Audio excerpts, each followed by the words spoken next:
यता हो नि नेपालको रियल ब्युटी। बेनीको बजारमा आइपुग्यो, यो त वाइब नै फेरिदिन्छ। नेक्स्ट स्टप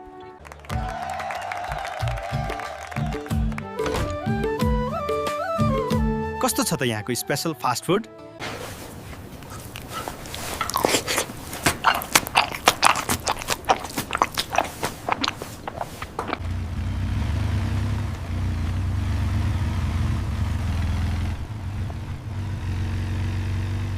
स्वागत छ सबैलाई। यात्रा सुरु भएको छ, जमसमतिर जाँदैछु।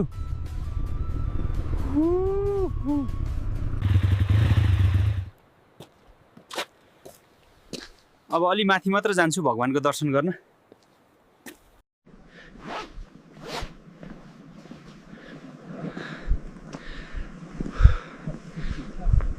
अब म माथिल्लो मुस्ताङ जाँदैछु। यस्तै रमाइला एडभेन्चर हेर्न लाइक, कमेन्ट र सब्सक्राइब गर्न नबिर्सनु होला।